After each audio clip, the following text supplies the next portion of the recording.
Hey, good morning, everyone. I apologize for my voice, it's a little hoarse, but thanks for joining us as we're now in Cincinnati, Ohio.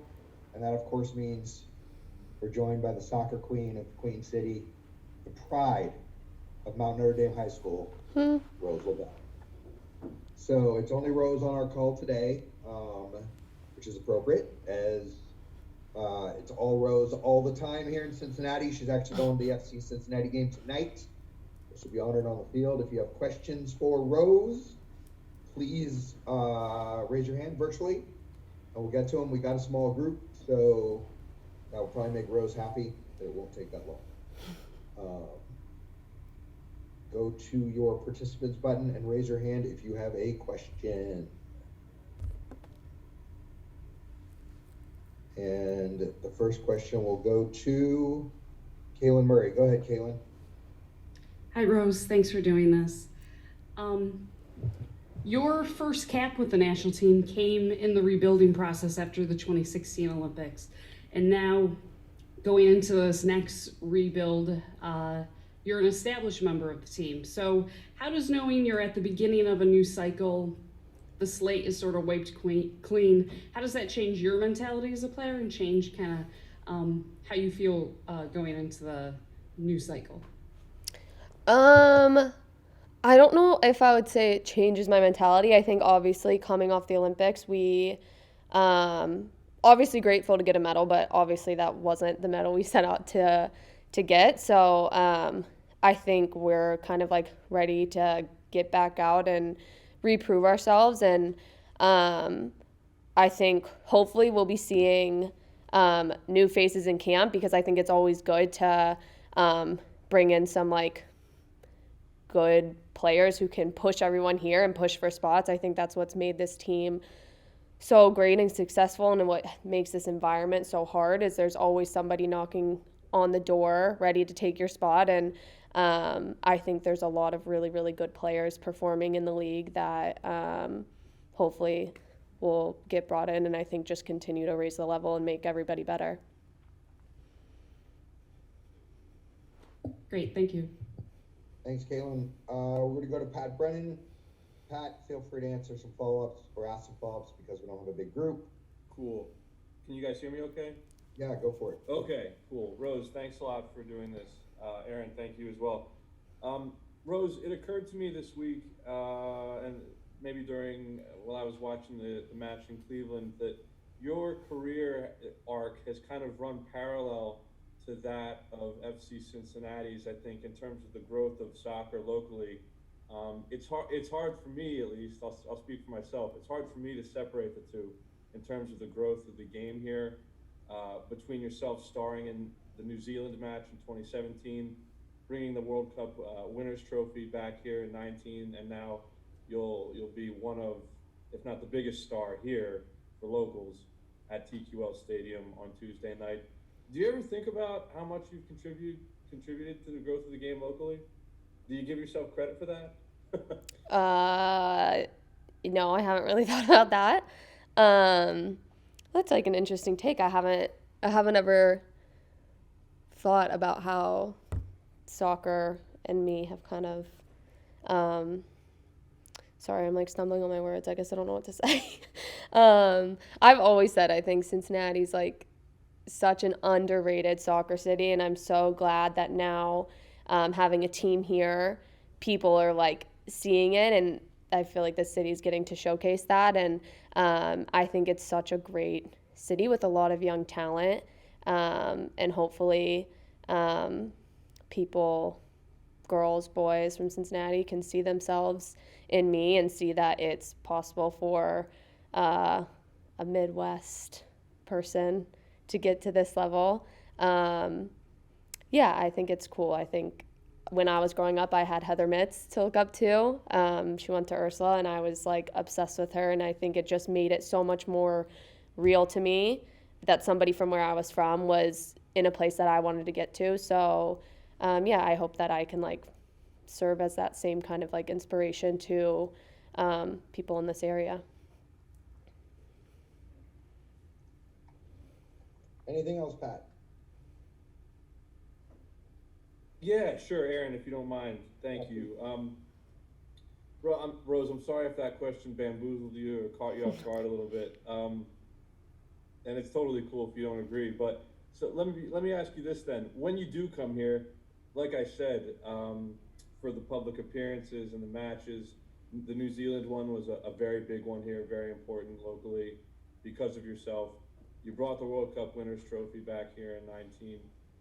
And now you'll play a part in the first U.S. soccer anything at TQL Stadium.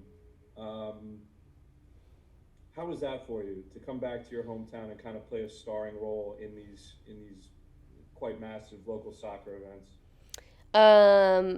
Yeah, I don't know if I think of myself as like having a starring role, but I am very, very excited to be able to come and play in Cincinnati. I'm like always so happy anytime I get to come home, but to be able to come home and kind of show off the city to all my teammates, was so excited about, and I know that TQL is going to be just bumping and have the best atmosphere, so I'm excited for everybody to get to experience that.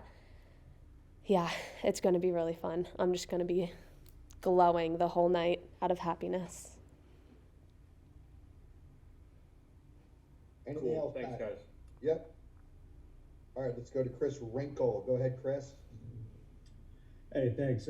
Rose, you're coming to TQL Stadium, your first time in a soccer-specific stadium in Cincinnati.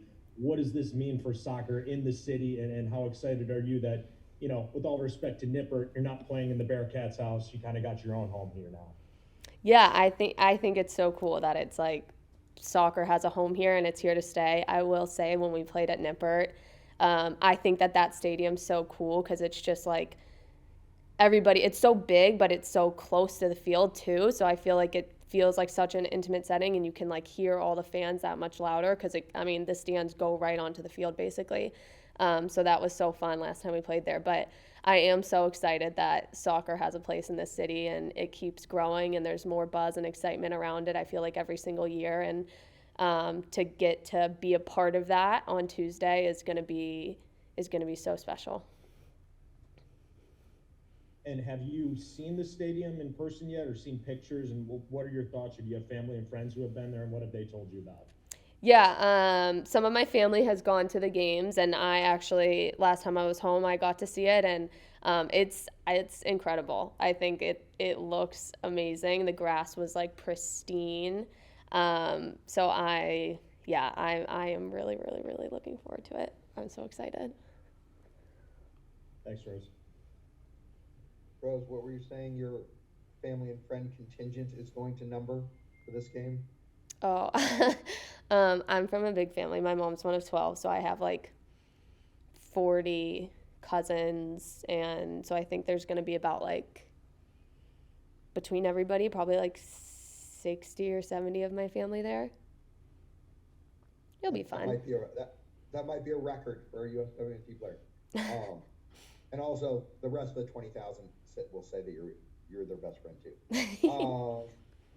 Speaking of, I think we're up over 21,000 for the game, so there's a couple thousand tickets left, and hopefully we'll sell a few more before Tuesday. Looks like we got one more. If anyone has any other questions, please raise their hand, but we'll go to Kaylin Murray. Go ahead, Kaylin. Hi, Rose. Following up, you said, the bronze medal wasn't exactly what you guys were looking for out of the Olympics. Now that you've had a little more time to reflect on how the Olympics went, I'm wondering what you think the team learned about itself, and now you've got a couple years before the next World Cup. So how do you think the next couple years should be spent for the team? Yeah, I don't know. That's a great question, and I'm not sure. I think that at the Olympics, it was like there wasn't just one thing that we could point to that we were like, this for sure is the reason behind the way everything's going. So I think it's kind of just, and I feel like this sounds cliche and it is not very specific, but I think for this group, it's like kind of getting back to the details and in every realm, whether that's, fitness, the physical aspect, the mental aspect, being turned on every set piece, like every single thing across the board. I think,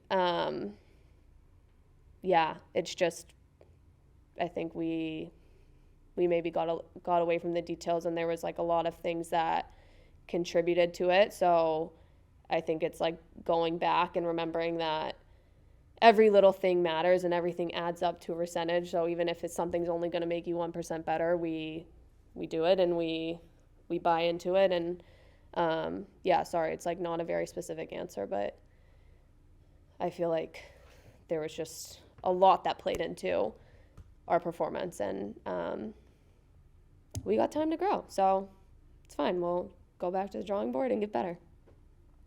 Is that something, are the players sort of talking amongst themselves about, you said there were a lot of little things, and I think that was the sense during the Olympics, that there's not just one thing you can pinpoint. So is that sort of like a continuing conversation with the players to kind of continue to figure out those little things that you want to address? Like, what have the conversations been like in camp? Yeah, I think it's a conversation with everybody, like across the board, every player, every staff member. I think it didn't come down to just one player or one person. It was like all of us. And I think, we started off the camp, we kind of like addressed it. We kind of hashed it all out, and then it's kind of like close the chapter and get ready for this next chapter and this next cycle. And I think we always know that we can be better, especially after the Olympics. We know we can be a lot better. And like I said, I think that there's some really there's a lot of really good players that are in form right now, some in camp, some not in camp, and I think it's going to be about just keep pushing everybody so that the environment just keeps getting better and better and more competitive, and there's always somebody that's pushing for a spot. Great, Awesome. Thank you. Thanks, Caitlin, and thanks, Rose. For those of you at TQL tonight, you'll be able to see Rose again, wave to the crowd, and of course Tuesday night on the field. So thanks, everyone, and we'll talk to you on match day -1.